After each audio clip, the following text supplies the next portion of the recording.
ಆತ್ಮೀಯ ಸ್ಪರ್ಧಾರ್ಥಿಗಳೇ, ಶ್ರೀ ಮಂಜುನಾಥ ಸೈನಿಕ ತರಬೇತಿ ಕೇಂದ್ರದ ಯೂಟ್ಯೂಬ್ ಚಾನಲ್ಗೆ ತಮಗೆಲ್ಲರಿಗೂ ಹಾರ್ದಿಕ ಸ್ವಾಗತ.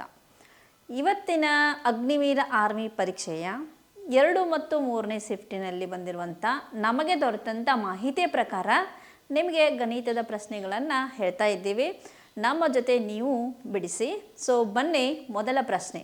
So that is ages of two persons are in the ratio of 1:1 and the sum of their ages is 20 years. Find their present ages ಅಂತ ಹೇಳಿದ್ದಾರೆ.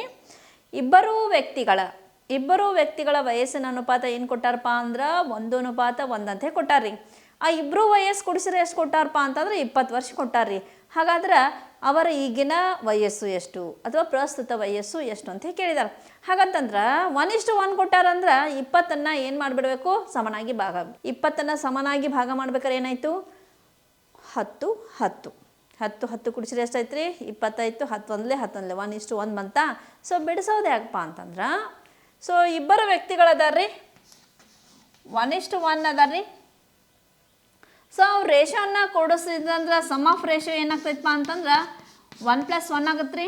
1+1 ಅಂದರೆ ಎಷ್ಟಾಗುತ್ತಾ, 2 ಆಗುತ್ತಾ ರೀ. ಹಾಗಾದ್ರೆ ಟೋಟಲ್ ವಯಸ್ಸು ಎಷ್ಟು ಅದ ರೀ, 20 ವರ್ಷ ಆಯ್ತು ರೀ. 20 ವರ್ಷನ ಎಷ್ಟು ಭಾಗ ಮಾಡ್ಬೇಕಾಯ್ತು ರೀ, ನಾವು 2 ಭಾಗ ಮಾಡ್ಬೇಕಾಯ್ತು ರೀ. 20 2 ಭಾಗ ಮಾಡಿದ್ರೆ 2 1 ರೀ, 2 10 ರೀ. ಹಾಗಾದ್ರೆ ಅವರ ಪ್ರಸ್ತುತ ವಯಸ್ಸು 10 ವರ್ಷ. ಇಬ್ಬರದು 1:1 ಐತಂದ್ರೆ ಇಬ್ಬರಿಗೆ ಅವನಿಗೆ 10 ಆಕೈತೆ. ಹಾಗಾದ್ರೆ ಅವರ ಪ್ರಸ್ತುತ ವಯಸ್ಸು ಎಷ್ಟು ಆಕೈತೆ ರೀ, 10 ವರ್ಷ. ಎಷ್ಟು ಈಜಿಯಸ್ಟ್ ಪ್ರಶ್ನೆ ಕೊಟ್ಟಾರಪ್ಪ ಅಂದ್ರೆ 22 ಸ್ಕ್ವೇರ್ ಅಂತ. ಸ್ಕ್ವೇರ್ ನಂಬರ್ ನಿಮ್ಗೆ ಎಲ್ಲರಿಗೂ ಗೊತ್ತದ ರೀ. ಸ್ಕ್ವೇರ್ ನಂಬರ್ ಏನು ಗೊತ್ತದಪ್ಪ ಅಂದ್ರೆ 22 × 22. 22ರ ವರ್ಗ ಅಂದ್ರೆ 22 × 22 2 ಟೈಮ್ಸ್ ಮಲ್ಟಿಪ್ಲೈ. 22 ಎಷ್ಟಾಗ್ತೈತೆ ಅಂದ್ರೆ 484. ಸೊ ನಿಮ್ಗೆ ವರ್ಗ ಸಂಖ್ಯೆಗೆ ಹೋಗೋತ್ತಿತ್ತಂದ್ರೆ ಈಸಿಯಾಗಿ ಮಾಡ್ಬೋದು. ಇಲ್ಲಪ್ಪ ಅದನ್ನು ಈಗ ಬರ್ದಿದ್ದೀನಲ್ಲ, 22 × 22 2 ಟೈಮ್ಸ್ ಮಲ್ಟಿಪ್ಲೈ ಮಾಡಿರಿ, that is your answer. Okay, next. So perimeter of a square is 12 centimetre, find its area ಅಂದಾರ್ರಿ. ಹಂಗಂತಂದ್ರೆ ಒಂದು ಚೌಕದ ಸುತ್ತಳತೆ ಎಷ್ಟು ಕೊಟ್ಟಾರಪ್ಪ ಅಂದ್ರೆ 12 ಸೆಂಟಿಮೀಟರ್ ಕೊಟ್ಟಾರಿ. ಚೌಕದ ಸುತ್ತಳತೆ 12 ಸೆಂಟಿಮೀಟರ್ ಆದಾಗ ಚೌಕದ ವಿಸ್ತೀರ್ಣ ಅಥವಾ ಕ್ಷೇತ್ರಫಲ ಕೇಳಿದ್ದಾರೆ. ಚೌಕಕ್ಕೆ ಎಷ್ಟು ಬಾಹು ಇರ್ತಾವ್ರಿ, 4 ಬಾಹು ಇರ್ತಾವ್ರಿ. 4 ಬಾಹುಗಳು ಏನಿರ್ತಾವಪ್ಪ ಅಂದ್ರೆ ಸೇಮ್ ಇರ್ತಾವೆ. 4 ಬಾಹುಗಳನ್ನು ಕೂಡಿಸಿದಾಗ ಎಷ್ಟು ಕೊಟ್ಟಾರಿ, ಅವರ 12 ಕೊಟ್ಟಾರಿ. ಹಾಗಾದ್ರೆ 4 ಬಾಹುಗಳ ಮೊತ್ತ 12 ಆದಾಗ ಒಂದು ಬಾಹುನ ಮೊತ್ತ ಕೇಳಿದ್ರೆ 12ಕ್ಕೆ 4 ಭಾಗಿಸ್ತೀರಿ. ಹಾಗಾದ್ರೆ 12ಕ್ಕೆ 4 ಭಾಗಿಸಿದ್ರೆ 3 3 3 3 ಪ್ರತಿಯೊಂದು ಬಾಹು ಏನಾಗ್ತೈತಪ್ಪ ಅಂದ್ರೆ 3 3 3 ಆಗ್ತೈತೆ. ಹಾಗಾದ್ರೆ ನಮ್ಗೆ ಒಂದು ಬಾಹು 3 ಆದ್ರೆ ಏರಿಯಾ ಕೇಳ್ತಾರೆ. ಏರಿಯಾ ಅಂದ್ರೆ ಸೈಡ್ ಸ್ಕ್ವೇರ್ ಅಂದ್ರೆ A ಸ್ಕ್ವೇರ್ ಮಾಡೋದು. A square is 3 square is 9 ಆಗ್ತದ. ಇಲ್ಲ ನಮ್ಗೆ ಗೊತ್ತಿಲ್ಲ ರೀ, ಫಾರ್ಮುಲಾ ಯೂಸ್ ಮಾಡ್ರಿ ಅಂದ್ರೆ ಚೌಕದ ಸುತ್ತಳತೆ ಅಂತಂದ್ರೆ 4 ಬಾಹುಗಳು. ಈ 4 ಬಾಹುಗಳ ಬೆಲೆಯನ್ನು ಏನಂತ ಕೊಟ್ಟಿದ್ದಾರಪ್ಪ ಅಂದ್ರೆ 12 ಅಂತ ಕೊಟ್ಟಿದ್ದಾರೆ. 4 ಬಾಹು 12 ಅಂತ ಕೊಟ್ಟಾಗ ಒಂದು ಬಾಹು ಏನಾಗುತ್ತೆ ನೋಡೋಣ್ರಿ, A = 12 ಮಲ್ಟಿಪ್ಲೈ ಅದ ರೀ, ಡಿವೈಡೆಡ್ ಬೈ ಆಗ್ತದೆ, ಈಕ್ವಲ್ ಟು ದ್ಯಾಟ್ ಹೋದ್ರೆ 4 1 ರೀ, 4 3 ರೀ. ಲೆಂತ್ ಆಫ್ ಅ ಸೈಡ್, ಒಂದು ಬಾಹುವಿನ ಅಳತೆ ಏನಾಗ್ತೈತಪ್ಪ ಅಂದ್ರೆ 3 ಸೆಂಟಿಮೀಟರ್ ಆಕೈತೆ ರೀ. ನಮಗೆ ಏನು ಕೇಳಿದಾರಪ್ಪ ಅಂದ್ರೆ ಸುತ್ತಳತೆ ಕೊಟ್ಟು ವಿಸ್ತೀರ್ಣ ಕೇಳಿದಾರೆ. ವಿಸ್ತೀರ್ಣ ಅಂದ್ರೆ ಸೈಡ್ ಸ್ಕ್ವೇರ್ ರೀ, A ಸ್ಕ್ವೇರ್ ರೀ. ಸೈಡ್ ಎಷ್ಟು ಬಂದದ ನಮ್ದು 3 ಬಂದದ ರೀ. 3ರ ವರ್ಗ ಅಂದ್ರೆ ಎಷ್ಟು ಐತ್ರಿ, 9 ಐತ್ರಿ. 9 ಸೆಂಟಿಮೀಟರು ಅಥವಾ ಸೆಂಟಿಮೀಟರ್ ಸ್ಕ್ವೇರ್ ಅಂತಂದ್ರೆ ಯಾವಾಗಲೂ ಏರಿಯಾ ಇದ್ರೆ ಸೆಂಟಿಮೀಟರ್ ಸ್ಕ್ವೇರ್ ಅಂತ ಹೇಳಿ ಬರಿಬೇಕ್ರಿ. ಇದು ಚೌಕದ ಮೇಲೆ ಬಂದದ ರೀ. ಚೌಕದ ಎಲ್ಲ ಕೋನಗಳ ಮೊತ್ತ ಎಷ್ಟು ಡಿಗ್ರಿ ಆಗಿರ್ತೈತೆ ಅನ್ನೋದು ಕಮೆಂಟ್ ಮಾಡಿರಿ. ಸೊ ಮುಂದೆ ಹೋಗೋಣ. ನೋಡ್ರಿ, 30/40 ಭಿನ್ನರಾಶಿ ಅದ ರೀ. 30/40 ಅಂದ್ರೆ ಭಿನ್ನರಾಶಿ ಐತಿ. ಭಿನ್ನರಾಶಿಯಿಂದ ಯಾವುದಕ್ಕೆ ಪರಿವರ್ತನೆ ಮಾಡಿ ಅಂದ್ರೆ ಪರ್ಸೆಂಟೇಜ್ ಅಂದ್ರೆ ಏನಪ್ಪ ಅಂದ್ರೆ ಪ್ರತಿಶತದಲ್ಲಿ ತಿಳಿಸಿ ಅಂತಾರೆ. ಹಾಗಾದ್ರೆ ಪರ್ಸೆಂಟೇಜ್ ಫೈಂಡ್ ಔಟ್ ಮಾಡಂದಾರ ಭಿನ್ನರಾಶಿಯಿಂದ. ಸೊ ಏನು ಭಿನ್ನರಾಶಿ ಕೊಟ್ಟಾರಪ್ಪ ಅಂದ್ರೆ 35 / 40 ಕೊಟ್ಟಾರ್ರಿ. ಹಾಗಾದ್ರೆ ಪರ್ಸೆಂಟೇಜ್ ಒಳಗೆ ಕನ್ವರ್ಟ್ ಮಾಡ್ಬೇಕಂತಂದ್ರೆ ಇಂಟು 100 ಮಾಡ್ಬೇಕಾ, ಪರ್ಸೆಂಟೇಜ್ ರಿಮೂವ್ ಮಾಡ್ಯಾಕಾರ ಡಿವೈಡೆಡ್ ಬೈ 100 ಮಾಡ್ಬೇಕಾ. ಸೊ 0. ಸೊ ಈ ಕ್ಯಾನ್ಸಲೇಷನ್ ಕಡೆ ಹೋಗೋಣ್ರಿ. 0 0. ಸೊ ಈಗ 4ರಲ್ಲಿ 35 10 ಯಾವ್ದು ಭಾಗ ಹೋಗುತ್ತೆ ನೋಡ್ರಿ. 4ರಲ್ಲಿ 35 ಅಂತ ಹೋಗಂಗಿಲ್ಲ, 10 ಹೋಗ್ತೈತಿ. ಎಷ್ಟರಲ್ಲಿ ಅಂದರೆ 2 ರೀ, 2 5. ಹಾಗಾದ್ರೆ ಸೊ ನೆಕ್ಸ್ಟ್ ಮತ್ತೆ ಭಾಗ ಹೋಗಿಲ್ರಿ. ಅವಾಗ ಏನು ಮಾಡಿರಿ, 35 × 5 ಮಲ್ಟಿಪ್ಲೈ ಮಾಡಿರಿ. 5 5 20, 5 ರೀ, 5 3 15 ರೀ. 15ಕ್ಕೆ 2 ಸೇರಿಸ್ರಿ, 17 ರೀ. 175 ಡಿವೈಡೆಡ್ ಬೈ 2 ಆಕತ್ರಿ. 175 ಅರ್ಧ ಮಾಡ್ಬೇಕ್ರಿ. 175 ಅರ್ಧ ಮಾಡೋದಂತಂದ್ರೆ 2ರಲ್ಲಿ ಭಾಗಿಸೋದ್ರಿ. 2 8 16 ರೀ, 17 ಐತಿ. 1 ಉಳಿತಾ, 15 ಆಯ್ತಾ. 2 ಏಳೆ 14 ರೀ, ಶೇಷ 1 ಉಳಿತೈತಿ. ಪಾಯಿಂಟ್ ಕೊಟ್ಟು ಏನು ಮಾಡ್ತೀರಿ, 0 ತಗೋತೀರಿ. ಹಾಗಾದ್ರೆ 2 5 10 ರೀ. ಹಾಗಾದ್ರೆ 175ರ ಅರ್ಧ ಎಷ್ಟಾಗತ್ತಪ್ಪ ಅಂದ್ರೆ 87.5 ರೀ. ಸೊ ಇದು ಎಷ್ಟು ಪರ್ಸೆಂಟೇಜ್ ಆಕೈತಪ್ಪ ಅಂತಂದ್ರೆ ನಮ್ಮದು 87.5%. ಸೊ ಮುಂದಿನ ಪ್ರಶ್ನೆಗೆ ಹೋಗೋಣ. ನೋಡಿರಿ, ಪ್ರಶ್ನೆ ಏನು ಕೊಟ್ಟಾರಪ್ಪ ಅಂದ್ರೆ, a 70 meter long train passes a pole in 7 seconds. What is the speed of a train ಅಂತ ಕೇಳಿದಾರೆ. 70 ಮೀಟರ್ ಉದ್ದದ ರೈಲು 7 ಸೆಕೆಂಡ್ನಲ್ಲಿ ಒಂದು ಕಂಬವನ್ನು ದಾಟ್ತತ್ತ ಅಂತ ಹೇಳ್ತಾರೆ ರೀ. 70 ಮೀಟರ್ ಉದ್ದದ ರೈಲು ಒಂದು ಕಂಬ ದಾಟಕ್ಕೆ 7 ಸೆಕೆಂಡ್ ತೊಗೋತೈತಿ. ಹಾಗಾದ್ರೆ ರೈಲಿನ ವೇಗ ಏನು ಅಂತ ಕೇಳ್ತಾರೆ. ಆಲ್ರೆಡಿ ವೇಗ ಅಂತಂದ್ರೆ ನಿಮ್ಗೆಲ್ಲರಿಗೂ ಗೊತ್ತಾದ speed equal to distance divided by time taken. ಡಿಸ್ಟೆನ್ಸನ್ನು ಎಷ್ಟಂತ ಹೇಳಿ ಕೊಟ್ಟಾರ್ರಿ, distance divided by time taken ಅಂತಂದ್ರೆ ಡಿಸ್ಟೆನ್ಸನ್ನು 70 ಕೊಟ್ಟಾರ್ರಿ, ಡಿವೈಡೆಡ್ ಬೈ ಟೈಮನ್ನು ಎಷ್ಟು ಕೊಟ್ಟಾರ್ರಿ, 7 ಕೊಟ್ಟಾರ್ರಿ.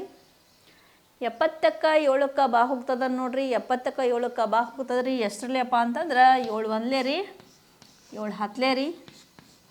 ಆಪ್ಷನ್ದಾಗ 10 ಮೀಟ್ರ್ ಪರ್ ಸೆಕೆಂಡ್ ಇದ್ರೆ 10 ಮೀಟ್ರ್ ಪರ್ ಸೆಕೆಂಡ್ ಹಾಕ್ಬೇಕು ರೀ.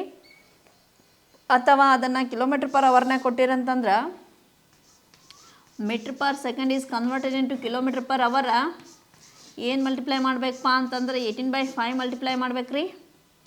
5 1 ರೀ, 5 2 ರೀ, 18 2 36 ಕಿಲೋಮೀಟರ್ ಪರ್ ಅವರ್. ಕಿಲೋಮೀಟ್ರ್ನಾಗ ಕೊಟ್ರೆ 36 ಕಿಲೋಮೀಟರ್ ಪರ್ ಅವರ್ ಆಗ್ತೈತಿ.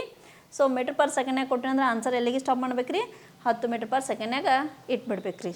ನೋಡಿರಿ, 25,200 ರೂಪಾಯಿಗಳಿಗೆ 25,200 ರೂಪಾಯಿಗಳಿಗೆ 4% ಬಡ್ಡಿ ದರದಂತೆ 4% ಬಡ್ಡಿ ದರದಂತೆ 2.5 ವರ್ಷಕ್ಕೆ ಆಗುವ ಸರಳ ಬಡ್ಡಿ ಎಷ್ಟು ಅಂತ ಕೇಳಿದ್ದಾರೆ. 2.5 ವರ್ಷಕ್ಕೆ ಆಗುವ ಸರಳ ಬಡ್ಡಿ ಅಂತ ಕೇಳಿದಾರಪ್ಪ ಅಂತಂದ್ರೆ, ಸರಳ ಬಡ್ಡಿ ಅಂತಂದ್ರೆ ನಿಮಗೆ ಗೊತ್ತಾದ I = PTR/100 ಅಂತೇಳಿ. ಸೊ ಪ್ರಿನ್ಸಿಪಲ 25,200 ಅದ ರೀ. ಟೈಮ 2.5 ವರ್ಷ ಕೊಟ್ಟಾರಿ. 2.5 ವರ್ಷನ ಕ್ಯಾನ್ ವಿ ರಿಟರ್ನ್ 2 × 1/2 ಅಂತ ಬರಿತೀವಿ ರೀ. 2 × 1/2 2.5 ವರ್ಷ ಅಂದರೆ 2 2 4 4ಕ್ಕೆ 1 ಸೇರಿಸಿದ್ರೆ 5 5/2 ಅಂತ ಹೇಳಿ ತೊಗೊಳ್ಳೋಣ. ಸೊ ದಟ್ ಈಸ್ ಟೈಮ್ = 5/2 ಅಂತ ಹೇಳಿ ತೊಗೊಳ್ಳೋಣ. Into so percentage is given 4 divided by 100 ತೊಗೊಳ್ಳೋಣ ರೀ. ಇವಾಗ ಕ್ಯಾನ್ಸಲೇಷನ್ ಕಡೆ ಹೋಗೋಣ. 2 1 ರೀ, 2 2 ರೀ, ಕೆಳಗಿನ 2 0, ಮ್ಯಾಲಿನ 2 0 ಕ್ಯಾನ್ಸಲ್ ರೀ. 252ಕ್ಕೆ 252 ಹಾಗೇ ಬರಿತೇನೆ ರೀ. 5 2 10 ರೀ. 252 ಗುಣಿಸು 10, 252 × 10 ಮಾಡಿದರೆ ಏನು ಬರುತ್ತಪ್ಪ ಅಂತಂದ್ರೆ 2520 ರೀ. ನಮ್ಮ ಬಡ್ಡಿ ಎಷ್ಟು ಬಂತಪ್ಪ ಅಂದ್ರೆ 2520 ಬಂತು ರೀ. ಬಡ್ಡಿ 2525 ಅಂತಂದ್ರೆ ಅಮೌಂಟ್ ಎಲ್ಲಾರ ನಿಮ್ಗೆ ಕೇಳಿದ್ರಪ್ಪ ಅಂತಂದ್ರೆ, ಸೊ 25,200ಕ್ಕೆ ಬಡ್ಡಿಯನ್ನು ಸೇರಿಸಿದ್ರಿ. 2,520 ರೂಪಾಯಿಯನ್ನು 2,520 ರೂಪಾಯಿಯನ್ನು ಸೇರಿಸ್ಕೊಳ್ಳೋದ್ರಿ. ಆವಾಗ ನಮ್ದು ಟೋಟಲ್ ಅಮೌಂಟ್ ಸಿಗ್ತದ ರೀ 0 ರೀ, 2 ರೀ, 7 ರೀ, 7 ರೀ, 2 ರೀ. ಒಟ್ಟು ಮೊತ್ತ ಎಷ್ಟು ಕಟ್ಟಬೇಕಾಗತ್ತಪ್ಪ ಅಂತಂದ್ರೆ ನಾವು 27,720 ರೂಪಾಯಿ ಅಮೌಂಟನ್ನು ನಾವು ಕಟ್ಟಬೇಕಾಯ್ತು ರೀ. ಅಮೌಂಟ್ ಕೇಳಿದ್ರೆ ಮಾತ್ರ ಮುಂದೆ ಹೋಗಬೇಕು. ಅಮೌಂಟ್ ಕೇಳಿಲ್ಲಪ್ಪ ಅಂದ್ರೆ ನಮ್ಮ ಬಡ್ಡಿ ಕೇಳ್ಯಾರ, ಬಡ್ಡಿಗೆ ಇಲ್ಲಿಗೆ ಸ್ಟಾಪ್ ಮಾಡಬೇಕು. ನೆಕ್ಸ್ಟ್ ಕ್ವಶನ್ ಏನಪ್ಪ ಅಂದ್ರೆ ಸಾಲ್ವ್ ಅಂತೇಳಿ ಬಂದದ, BDC ಅಂತೇಳಿ ಬಂದದ. BDC ಅಂತಂದ್ರೆ ಬಾಡಮಸ್ ರೂಲ್ ಯೂಸ್ ಮಾಡ್ತೀವಿ. ಬಾಡಮಸ್ ರೂಲ್ ಯೂಸ್ ಮಾಡ್ತೀವಿ ಅಂದ್ರೆ ಇಲ್ಲಿ ನೋಡಿರಿ. ಸೊ 12 ಡಿವೈಡೆಡ್ ಬೈ 4 ಅದ. 4 1 4 3 ಮಾಡಿರಿ, 3 2 6 ರೀ. ಸೊ 43 ಮತ್ತು 19 ಸೇರಿಸ್ರಿ. 43ಕ್ಕೆ 19 ಸೇರಿಸಿದ್ರೆ ಎಷ್ಟಾಗ್ತೈತಪ್ಪ ಅಂತಂದ್ರೆ 62 ಆಗ್ತೈತೆ ರೀ. ಮೈನಸ್ 3 2 6 ರೀ, ಪ್ಲಸ್ 7. 62ಕ್ಕೆ 7 ಸೇರಿಸ್ಕೊಂಡು 69 - 6 ಮಾಡಿರಿ. ಅಥವಾ ಪ್ಲಸ್ 7ರಾಗ -6 ತಗ ಪ್ಲಸ್ 1 ಮಾಡಿ 62 + 1 63 ಹೇಳ್ರಿ. ನೀವು ಯಾವ ರೀತಿ ಆನ್ಸರ್ ಮಾಡಿರಿ ಅನ್ನೋದು ಕಮೆಂಟ್ ಮಾಡಿರಿ. ನಾ ಏನು ಮಾಡ್ತೇನೆ ಅಂದರೆ 62ಕ್ಕೆ 7 ಸೇರಿಸ್ತೇನೆ ರೀ, 69 ಮಾಡ್ತೇನೆ. 69ಆಗ 6 ತೆಗಿತೇನೆ ರೀ. ನನ್ನ ಉತ್ತರ ಏನು ಬರ್ತೈತಪ್ಪ ಅಂದ್ರೆ 63 ಬರ್ತೈತೆ ರೀ. ನೀವು ಹೀಗೂ ಮಾಡ್ಬೋದು ರೀ. ನೆಕ್ಸ್ಟ್ ಏನಪ್ಪ ಅಂದ್ರೆ 62 ರೀ, ಮೈನಸ್ ಪ್ಲಸ್ ಅಂದ್ರೆ ಮೈನಸ್ ಮಾಡೋಕ್ಕೈತಿ. 7ರಾಗ 6 ತೆಗಿತೀವಿ ರೀ. 7ರಾಗ 6 ತೆಗೆದ್ರೆ 1 ಉಳಿತೈತೆ, ಪ್ಲಸ್ 1 ಉಳಿತೈತ. 62ಕ್ಕೆ 1 ಸೇರಿಸಿದ್ರೆ ಏನಾಗತ್ತಪ್ಪ ಅಂತಂದ್ರೆ 63 ಆಗ್ತದೆ. ಯಾವ ರೀತಿ ಆನ್ಸರ್ ಮಾಡಿದ್ರು ಸರಿನಾ ಬರ್ತೈತೆ ರೀ. ಆದರೆ ಬಿಡಿಸೋ ವೇ ಮಾತ್ರ ಏನಾಗಿರಬೇಕು, ಸೇಮ್ ಆಗಿರಬೇಕು. ನೋಡಿರಿ, ಏನು ಪ್ರಶ್ನೆ ಕೊಟ್ಟಾರಪ್ಪ ಅಂತಂದ್ರೆ area for rectangle is 551 metre square and its length is 29 metre find its breadth ತಂದಾರ್ರಿ. ಒಂದು ಆಯತದ ವಿಸ್ತೀರ್ಣ 551 ಚದರ ಮೀಟರ್ ಆದಾಗ ಅದರ ಉದ್ದ ಎಷ್ಟು ಕೊಟ್ಟಿದ್ದಾರೆ ಅಂದರೆ 29 ಮೀಟರ್ ಕೊಟ್ಟಾರಿ. ವಿಸ್ತೀರ್ಣ 551, ಉದ್ದ 29 ಕೊಟ್ಟಾರ. ಅಗಲ ಎಷ್ಟೈತೆ ಅಂತ ಕೇಳಿದಾರೆ ರೀ. ಆಲ್ರೆಡಿ ನಾವು ಬಿಡಿಸಿದ್ದೀವಿ ಇಂಥ ಪ್ರಾಬ್ಲಮನ್ನು. ಆಯತದ ವಿಸ್ತೀರ್ಣ ಕೊಟ್ಟಾರ್ರಿ. ಎಷ್ಟು ಕೊಟ್ಟಾರಂದ್ರೆ 551 ಕೊಟ್ಟಾರಿ. ಅಗಲ ಏನು ಕೊಟ್ಟಾರಪ್ಪ ಅಂದರೆ 29 ರೀ. ಸೊ 551ಕ್ಕೆ 29 ಭಾಗಿಸಿದ್ರೆ ಏನು ಬರ್ತಲ್ಲ, ದಟ್ ಈಸ್ ಅವರ್ ಬ್ರೆಡ್ ಆಗ್ತೈತೆ ರೀ. ಇಲ್ಲ ರೀ ನಾವು ಫಾರ್ಮುಲಾ ಯೂಸ್ ಮಾಡ್ತಂದ್ರೆ area length into breadth. So area is given 551 length ಕೊಟ್ಟಾರ, ಇಂಟು ಐತಿ, ಇಂಟು ಇದ್ದಿದ್ದು ಈಕ್ವಲ್ ಟು ದಾಟ್ ಬಂದರೆ divided by 29 is equal to breadth ರೀ. ಸೊ 29 ಮತ್ತು 551 ಬಾ ಹೋಗ್ತದೆ ನೋಡಿರಿ. ಎರಡ್ಲಂತೂ ಆಗಂಗಿಲ್ಲ, ಒಂದ್ಲೇ ರೀ. 29 ಒಂದ್ಲೇ ರೀ, 29 ಒಂದ್ಲೇ ರೀ. 55ರಾಗ 29 ತೆಗೆದ್ರೆ ಎಷ್ಟು ಉಳಿತೈತಪ್ಪ ಅಂದ್ರೆ 26 ಉಳಿತೈತೆ ರೀ. 261 ಆಕೈತಿ. 261 29 ಎಷ್ಟಲೇ ಅಂತಂದ್ರೆ 29 9ಲೇ 261 ರೀ. ಹಾಗಾದ್ರೆ ಅದರ ಬ್ರೆಡ್ ಎಷ್ಟು ಆಕೈತಪ್ಪ ಅಂದ್ರೆ 19 ಮೀಟರ್. ಫಾರ್ಮುಲಾ ಯೂಸ್ ಮಾಡೋಕ್ಕಿಂತನೂ ಇಲ್ಲೇ ಡಿವಿಷನ್ ಮಾಡಿದ್ರೆ ನಿಮ್ಮ ಬ್ರೆಡ್ 19 ಮೀಟರ್ ಅಂತ ಹೇಳಿ ಬರ್ತದೆ ರೀ. ಸೊ ಇದು ಆಯತದ ಏನಪ್ಪ ಅಂತಂದ್ರೆ ವಿಸ್ತೀರ್ಣ ರೀ. ಅವಾಗ ಉದ್ದ ಅಗಲ ಕೇಳಿದಾರೆ ರೀ. ಈಗ ಸುತ್ತಳತೆ ಕೇಳಿದ್ರೆ 29 ಅಂದ್ರೆ ಇದು 29 ರೀ. ಸೊ ಇದು 19ಪ್ಪ ಅಂತಂದ್ರೆ ಇದು 19 ಆಗುತ್ತಾ. ಸುತ್ತಳತೆ ಕೇಳಿದಾಗ ಎರಡು ಉದ್ದ 2 ಅಗಲನ್ನು ಕೊಡಿಸ್ಬೇಕು ರೀ. 29 ಕೂಡಿಸಿದ್ರೆ 58 ರೀ. 19 ಕೂಡಿಸಿದ್ರೆ 38 ರೀ. 8 16 ಕೈಲ 1 5 3 1 ಸೇರಿದ್ರೆ 96 ಮೀಟರ್. ಸುತ್ತಳತೆ ಕೇರ್ ಹತ್ರದ ಸುತ್ತಳತೆ ಏನಾಗುತ್ತಪ್ಪ ಅಂತಂದ್ರೆ 96 ಮೀಟರ್ ಆಗ್ತೈತೆ ರೀ. ಸೊ ನೆಕ್ಸ್ಟ್ ಮುಂದಿನ ಪ್ರಶ್ನೆಗೆ ಹೋಗೋಣ. Convert 66 divided by 220 into percentage ಅಂದಾರ್ರಿ. ಏನಪ್ಪ ಅಂದ್ರೆ 66 ಡಿವೈಡೆಡ್ ಬೈ 620 ಪ್ರತಿಶತದಲ್ಲಿ ತೀಸಿ ಅಂದಾರೆ. 66 ಡಿವೈಡೆಡ್ ಬೈ 220 ಇದು ಭಿನ್ನರಾಶಿ ರೂಪನ್ಯಾಗ ಅದ ರೀ. ಭಿನ್ನರಾಶಿಯನ್ನು ಪರ್ಸಂಟೇಜ್ ಒಳಗೆ ಕನ್ವರ್ಟ್ ಮಾಡಂದಾರಿ. ಪರ್ಸಂಟೇಜ್ ಒಳಗೆ ಕನ್ವರ್ಟ್ ಮಾಡಂದ್ರೆ ಏನು ಮಾಡಬೇಕು, ಮಲ್ಟಿಪ್ಲೈ ಬೈ 100 ಮಾಡ್ಬೇಕು ರೀ. ಸೊ ನೆಕ್ಸ್ಟ್ ಕ್ಯಾನ್ಸಲೇಷನ್ ಹೋಗೋಣ. 0 0 22 ಒಂದ್ಲೇ 22 3ಲೇ 3 ಗುಣಿಸು 10 ಅಂತಂದ್ರೆ 30. ಎಷ್ಟು ಪರ್ಸಂಟೇಜ್ ಆತಪ್ಪ ಅಂತಂದ್ರೆ ನಮ್ದು 30% ಆಯ್ತು ರೀ. ಸೊ ನೆಕ್ಸ್ಟ್ ಮುಂದಿನ ಪ್ರಶ್ನೆಗೆ ಹೋಗೋಣ. ನೋಡಿರಿ ಪ್ರಶ್ನೆ ಏನು ಕೊಟ್ಟಾರಪ್ಪ ಅಂದ್ರೆ A ratio B is equal to8:11 and the value of A is equal to 168 and then find the value of B ಅಂತ ಕೇಳಿದ್ದಾರೆ. B ಯ ಮೌಲ್ಯ ಎಷ್ಟು ಕೇಳಿದ್ದಾರೆ. ಹಾಗಾದರೆ A ಮೌಲ್ಯ 168 ಕೊಟ್ಟಾರೆ. 168 ಎಷ್ಟು ಕೊಟ್ಟಾರ್ರಿ? 8ಕ್ಕೆ 168 A ಬೆಲೆ 8ಕ್ಕೆ 168 ಆಗೈತೆ ರೀ. 8ಕ್ಕೆ 168 ಆಗೈತೆ ಅಂದ್ರೆ ನಮ್ಗೆ ಎಷ್ಟು ಬೇಕಾಯ್ತಪ್ಪ ಅಂದ್ರೆ 11ಕ್ಕೆ ರೀ. ಬಿ ಎಷ್ಟು ಐತಪ್ಪ ಅಂದ್ರೆ ಮೌಲ್ಯ 11 ಐತೆ ರೀ. 11ಕ್ಕೆ ಎಷ್ಟು ಆಗ್ತೈತೆ ಅಂತ ನೋಡ್ಬೇಕು ರೀ. ಓರೆ ಗುಣಾಕಾರ ಮಾಡಿದ್ರಿ. 11 ಗುಣಿಸು 168 11 ಗುಣಿಸು 168 ಡಿವೈಡೆಡ್ ಬೈ 8. ಸೊ 8ರಲ್ಲೇ 168 ಬಾ ಹೋಗ್ತದ ನೋಡ್ರಿ, ಹೋಗ್ತದ. ಸೊ 8 ಒಂದ್ಲೇ ರೀ, 8 2ಲೇ 16 ರೀ, 8 1ಲೇ 8 ರೀ. 21ಕ್ಕೆ ಮತ್ತು 11ಕ್ಕೆ ಮಲ್ಟಿಪ್ಲೈ ಮಾಡ್ಬೇಕು ರೀ. 21ಕ್ಕೆ ಮತ್ತು 11ಕ್ಕೆ ಮಲ್ಟಿಪ್ಲೈ ಮಾಡಿರಿ. 21 ಒಂದ್ಲೇ 21 ರೀ, 2 ಕೈಲ ಕೊಡ್ತೀರಿ. 21 21 ರೀ. 21ಕ್ಕೆ 2 ಸೇರಿಸ್ತೀರಿ, 23 ಆಗ್ತೈತೆ ರೀ. ಹಾಗಾದ್ರೆ ಬಿ ಯ ಮೌಲ್ಯ ಎಷ್ಟಪ್ಪ ಅಂದ್ರೆ 231 ಆಗ್ತದೆ ರೀ. ಸೊ ಮುಂದಿನ ಪ್ರಶ್ನೆಗೆ ಹೋಗೋಣ. So out of 20 articles 2 articles are broken, how much percentage of articles are brokened ಅಂತ ಕೇಳಿದ್ದಾರೆ. ಹಂಗಂತಂದ್ರೆ ಒಟ್ಟಾರೆ 20 ವಸ್ತುಗಳದಾವ್ರಿ. 20 ವಸ್ತುಗಳ ಪೈಕಿ ಎಷ್ಟು ವಸ್ತುಗಳು ಹಾಳಾಗ್ಯಾವ್ರಿ? 2 ವಸ್ತುಗಳು ಹಾಳಾಗ್ಯಾವ್ರಿ ಅಂದ್ರೆ ಮುರಿದಾವ್ರಿ. 2 ವಸ್ತುಗಳು ಮುರಿದಾವ್ರಿ. ಮುರಿದ ವಸ್ತುಗಳನ್ನು ಎದ್ರೊಳಗೆ ಹೇಳಬೇಕಪ್ಪ ಅಂತಂದ್ರೆ ಶೇಕಡಾದಾಗ ಹೇಳಿ ಅಂತಾರೆ ರೀ. ಮುರಿದ ವಸ್ತುಗಳನ್ನು ಶೇಕಡಾದಲ್ಲಿ ಪ್ರತಿನಿಧಿಸಿ ಅಂತಂದ್ರೆ ಎಷ್ಟು ಮುರಿದಾವ್ರಿ? 2 ಮುರಿದಾವ್ರಿ. ಎಷ್ಟು ಅದಾವ್ರಿ ಟೋಟಲ?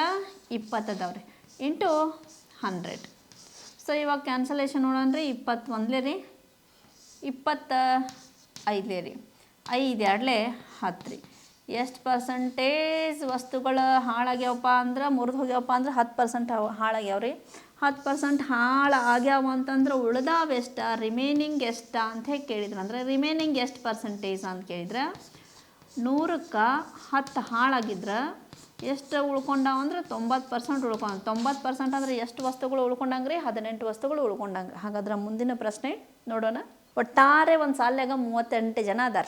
ಒಂದು ಸಾಲಿನಲ್ಲಿ 38 ಜನ ಅದಾರ ರೀ. ಒಂದು ಸಾಲಿನಾಗ 38 ಜನ ಅದಾರ ಅಂದ್ರೆ ಮೋಹನ್ ಎಂಬವ ಎಡಗಡೆಯಿಂದ ಎಷ್ಟನೇ ಸ್ಥಾನಕ್ಕೆ ಅದಾನ ರೀ? 17ನೇ ಸ್ಥಾನಕ್ಕೆ ಅದಾನ. ಎಡಗಡೆಯಿಂದ 17ನೇ ಸ್ಥಾನಕ್ಕೆ ಅದಾನಂದ್ರೆ ಬಲಗಡೆಯಿಂದ ಎಷ್ಟನೇ ಸ್ಥಾನ ಅಂತ ಕೇಳಿದ್ದಾರೆ. ಹಾಗಾದ್ರೆ ಬಲಗಡೆಯಿಂದ ಎಷ್ಟನೇ ಸ್ಥಾನ ಅಂತಂದ್ರೆ ಟೋಟಲ್ ಆಗಿ ಲೆಫ್ಟ್ ಮತ್ತು ರೈಟ್ ರೀ. ಸೊ ಈ ಒಟ್ಟಾರೆ ಎಷ್ಟು ಜನ ನಿಂತಾರಪ್ಪ ಅಂತಂದ್ರೆ ನಮ್ಮಲ್ಲಿ 38 ಜನ ಅದಾರ ರೀ. 38 ಜನದಾಗ ಲೆಫ್ಟ್ನಿಂದ ಎಷ್ಟನೇದಾವದನಪ್ಪ ಅಂತಂದ್ರೆ 17ನೇದಾಗದಾನ ರೀ. ರೈಟ್ದಿಂದ ಅಂದ್ರೆ ವಾಪಸ್ ಇಲ್ಲೇ ಬಂದು ಸೇರ್ಕೋಬೇಕು ರೀ. ಹಾಗಾದ್ರೆ ಅವ್ರನ್ನ ನಾವು 2 ಪ್ಲೇಸ್ನಾಗ ತೊಗೊತೀವಿ. 2 ಪ್ಲೇಸ್ನಾಗ ತೊಗೊತೀವಿ ಅಂತಂದ್ರೆ ಒಬ್ಬನೇನ ರೈಟ್ ಟು ಲೆಫ್ಟ್ ಮಿನಿಗಲ್ ಆಗಿರ್ತೈತೆ ಅಲ್ಲಿ. ಅವಾಗ ಏನು ಮಾಡೋದಂದ್ರೆ ಫಸ್ಟ್ 38ರಾಗ 17 ಮೈನಸ್ ಮಾಡಿ ಪ್ಲಸ್ 1 ಮಾಡ್ಕೊಳ್ಳೋದ್ರಿ. 38ರಾಗ 17 ಮೈನಸ್ ಮಾಡಿ ಪ್ಲಸ್ 1 ಮಾಡಬೇಕು, ಅಥವಾ 38 ಪ್ಲಸ್ 1 39ರಾಗ 17 ತೆಗಿಬೇಕ್ರಿ. ಅವಂದ ರೈಟ್ ಆರ್ಡರ್ ಸಿಗ್ತೈತ್ರಿ. ಹಾಗಾದ್ರೆ 17ರಾಗ 1 ತೆಗೆದ್ರೆ ಎಷ್ಟು ಆಗ್ತೈತಪ್ಪ ಅಂದ್ರೆ 16 ಆಕೈತ್ರಿ. 38ರಾಗ ನಾವೇನು ಮಾಡೋದಂದ್ರೆ 16 ತೆಗಿದ್ರಿ. 38ರಾಗ 16 ತೆಗೆದ್ರೆ ಸೊ ರೈಟ್ದಿಂದ ಎಷ್ಟನೇ ಸ್ಥಾನ ಆಗ್ತಾನಪ್ಪ ಅಂತಂದ್ರೆ ಅವ ನಮ್ಗೆ 22ನೇ ಸ್ಥಾನ ಆಗ್ತಾನೆ ರೀ. ಹಾಗಾರ ಮಾಡಿರಿ. ಇಲ್ಲ 39 ಟೋಟಲಾಗಿ ಹಿಡ್ಕೋರಿ. 39ರಾಗ ಎಷ್ಟು ತೆಗಿಬೇಕಪ್ಪ ಅಂತಂದ್ರೆ 17 ತೆಗಿಬೇಕು ರೀ. 9ರಾಗ 7 ತೆಗೆದ್ರೆ 2 ರೀ. 3ರಾಗ 1 ತೆಗೆದ್ರೆ 2 ರೀ. ಯಾವ ಕಡೆಯಿಂದ ಆನ್ಸರ್ ಮಾಡಿದ್ರು ಬಲಗಡೆಯಿಂದ ಆತನ ಸ್ಥಾನ ಮೋಹನನ ಪ್ಲೇಸ್ ಎಷ್ಟನೇದು ಆಗ್ತೈತಪ್ಪ ಅಂದ್ರೆ 22nd ಆಗ್ತಾನೆ ರೀ. So next in last one ಕೊನೆಯ ಪ್ರಶ್ನೆಗೆ ಹೋಗೋಣ. So what time will RS 3100 earn 352 at 4% per annum ಅಂತ ಹೇಗೆ ಇದ್ದಾರೆ. ಹಂಗಂತಂದ್ರೆ ವಾರ್ಷಿಕವಾಗಿ 4% ಬಡ್ಡಿ ದರದಂಗೆ 3100 ರೂಪಾಯಿ ಇದ್ದಿದ್ರಿ. ಬಡ್ಡಿ ಎಷ್ಟು ಕೊಡತೈತಪ್ಪ ಅಂದ್ರೆ 352 ರೂಪಾಯಿ ಕೊಡತೈತ್ರಿ. ವರ್ಷಕ್ಕೆ 4% ಬಡ್ಡಿ ರೀ. 3100 ರೂಪಾಯಿ ಇದ್ದಿದ್ದ 252 ರೂಪಾಯಿ ಬಡ್ಡಿ ಕೊಡ್ಬೇಕಾರೆ ಟೈಮ್ ಎಷ್ಟಂತ ಕೇಳಿದಾರೆ ರೀ. ಡೈರೆಕ್ಟಾಗಿ ಅವರ ಬಡ್ಡಿ ಕೊಟ್ಟಾರ್ರಿ. ಅದನ್ನೇನು ಮಾಡೋದಂದ್ರೆ ಬಡ್ಡಿ ಜೊತೆ 100 ಗುಣಿಸಿದ್ರಿ. ಆಸ್ಲ ಮತ್ತು ರೇಟನ್ನು ಏನು ಮಾಡಿಬಿಡ್ದು ಅಂದ್ರೆ ಭಾಗಿಸೋದ್ರಿ. ಸೊ ಈಗ ಕ್ಯಾನ್ಸಲ್ ಮಾಡೋಣ ರೀ. 2 0 ಕ್ಯಾನ್ಸಲ್ ಆಗ್ತದೆ ರೀ. ನೆಕ್ಸ್ಟ್ 4 ನೋಡೋಣ ರೀ. 4 ಬಾ ಹೋಗ್ತದೆ ನೋಡಿರಿ. 4 1 4 8 32 4 8 32 88 ಡಿವೈಡೆಡ್ ಬೈ 31 ಆಗ್ತೈತೆ ರೀ. 88 ಡಿವೈಡೆಡ್ ಬೈ 31 ಯಾವ ಸಂಖ್ಯೆಲೂ ಭಾಗ ಹೋಗಂಗಿಲ್ಲ ರೀ. ಅವಾಗ ಏನು ಮಾಡೋದು ಅಂದ್ರೆ ಪೂರ್ಣಾಂಕದಾಗ ಬರಿಬೇಕು ರೀ. ಪೂರ್ಣಾಂಕದಾಗ ಬರಿಬೇಕಂದ್ರೆ 88 31 3 ಅಂದರೆ ಜಾಸ್ತಿ ಆಗ್ತದೆ. 2 ನೋಡಿರಿ. 31 2 ಅಂದರೆ ಎಷ್ಟು ಆಗ್ತೈತಪ್ಪ ಅಂದ್ರೆ 62 ಆಗ್ತೈತೆ ರೀ. 88ರಾಗ 62 ತೆಗಿಬೇಕಾರೆ 6 ಉಳಿತು 26 ಉಳಿತು. ಹಾಗಾದ್ರೆ ಎಷ್ಟು ಪೂರ್ಣಾಂಕ ಅಂತಂದ್ರೆ 2 ಪೂರ್ಣಾಂಕ 26 ಡಿವೈಡೆಡ್ ಬೈ 31 ವರ್ಷಗಳಲ್ಲಿ ಅದೇನು ಮಾಡ್ತೈತಪ್ಪ ಅಂದ್ರೆ ನಮ್ಗೆ ಬಡ್ಡಿಯನ್ನು ಕೊಡ್ತೈತ್ರಿ. ಸೊ ಇಲ್ಲಿವರೆಗೆ ನಾವು ಏನು ಮಾಡಿದೆವಪ್ಪ ಅಂತಂದ್ರೆ ಇವತ್ತು ಯಾವ್ಯಾವ ಅಗ್ನಿವೀರದಾಗ ಗಣಿತ ಲೆಕ್ಕ ಬಂದಾವಲ್ಲ ಅಂಥವೆಲ್ಲ ಲೆಕ್ಕ ಬಿಡಿಸಿದ್ದೀವಿ. ನಾಳೆ ಇನ್ನು ಯಾವ ಲೆಕ್ಕ ಬರ್ತಾವ, ಯಾವ ರೀತಿ ಬರ್ತಾವ ನೋಡೋಣ. ಯಾರೆಲ್ಲ ನಿಮ್ಗೆ ಬಂದಿದ್ದು ಲೆಕ್ಕಗಳನ್ನು ನಮ್ಮ ಯೂಟ್ಯೂಬ್ ಚಾನಲ್ಗೆ ಕಮೆಂಟ್ ಮಾಡಿರಿ. ಕಮೆಂಟ್ ಮೂಲಕ ತಿಳಿಸ್ರಿ. ನಾವೇನು ಮಾಡ್ತೀವಪ್ಪ ಅಂದ್ರೆ ನಾಳೆ ಅವನ್ನ ಸಾಲ್ವ್ ಮಾಡಿ ಹೇಳ್ತೀವಿ ರೀ. ಧನ್ಯವಾದ. ನಮ್ಮ ಸಂಸ್ಥೆಯಲ್ಲಿ SSC-GD ಕಾನ್ಸ್ಟೇಬಲ್ ಹುದ್ದೆಗಳಿಗೆ ಪೂರ್ವಭಾವಿಯಾಗಿ ದೈಹಿಕ ಮತ್ತು ಲಿಖಿತ ಪರೀಕ್ಷೆಗೆ ತರಬೇತಿ ಕೊಡಲಾಗುವುದು. ಪ್ರವೇಶ ಪ್ರಾರಂಭವಾಗಿದೆ. ಕರ್ನಾಟಕ ಪೊಲೀಸ್ ಕಾನ್ಸ್ಟೇಬಲ್ ಹುದ್ದೆಗಳ ತರಬೇತಿಗೆ ಪ್ರವೇಶ ಪ್ರಾರಂಭವಾಗಿವೆ. ಸಂಪರ್ಕಿಸಿ. ಪಾಲಕರ ಆಶೀರ್ವಾದ, ಯುವಕರ ಪ್ರೋತ್ಸಾಹದಿಂದ ಸರ್ಕಾರದಿಂದ ಮಾನ್ಯತೆ ಪಡೆದು ಕರ್ನಾಟಕದಲ್ಲಿ ಯಶಸ್ವಿಯಾಗಿ 21ನೇ ವರ್ಷದಲ್ಲಿ ಮುನ್ನಡೆಯುತ್ತಿರುವ ಸಂಸ್ಥೆಯಿಂದ ಇಂಡಿಯನ್ ಆರ್ಮಿಯಲ್ಲಿ Agniveer, general duty, tradesman, army assistant officer, store keeper ಮತ್ತು ಟೆಕ್ನಿಕಲ್ ಹುದ್ದೆಗಳಿಗೆ ಅಗ್ನಿವೀರ ಇಂಡಿಯನ್ ಆರ್ಮಿಯನ್ನ ಸೇರಬಯಸುವ ಅಭ್ಯರ್ಥಿಗಳಿಗೆ ಪೂರ್ವಭಾವಿಯಾಗಿ ಕಂಪ್ಯೂಟರ್ ಬೇಸ್ಡ್ ಎಕ್ಸಾಮ್ ಹಾಗೂ ದೈಹಿಕ ಪರೀಕ್ಷೆಗಳಿಗೆ ತರಬೇತಿ ನೀಡಲಾಗುವುದು. ವುಮೆನ್ ಮಿಲಿಟರಿ, ಪೊಲೀಸ್, ಸ್ಟೇಟ್ ಹಾಗೂ ಸೆಂಟ್ರಲ್ ಪೊಲೀಸ್ ಕಾನ್ಸ್ಟೇಬಲ್ ಹಾಗೂ SSC-GD, BSF, CRPF, Assam rifles, ITBP, CISF, SSB ಹಾಗೂ ಮುಂದೆ ನಡೆಯುವ ಅಗ್ನಿವೀರ ಆರ್ಮಿ ರ್ಯಾಲಿಗೆ ಪುರುಷ ಹಾಗೂ ಮಹಿಳಾ ಅಭ್ಯರ್ಥಿಗಳಿಗೆ ತರಬೇತಿ ಕೊಡಲಾಗುವುದು. ಹಾಸ್ಟೆಲ್ ಸೌಲಭ್ಯ ಕೂಡ ಇರುತ್ತೆ. ಸಂಪರ್ಕಿಸಿ. ಶ್ರೀ ಮಂಜುನಾಥ ಸೈನಿಕ ತರಬೇತಿ ಕೇಂದ್ರ, ಮೂಡಲ್ಗಿ, ತಾಲೂಕು ಮೂಡಲ್ಗಿ, ಜಿಲ್ಲೆ ಬೆಳಗಾವಿ, ರಾಜ್ಯ ಕರ್ನಾಟಕ. ಪ್ರವೇಶ ಪ್ರಾರಂಭವಾಗಿದೆ.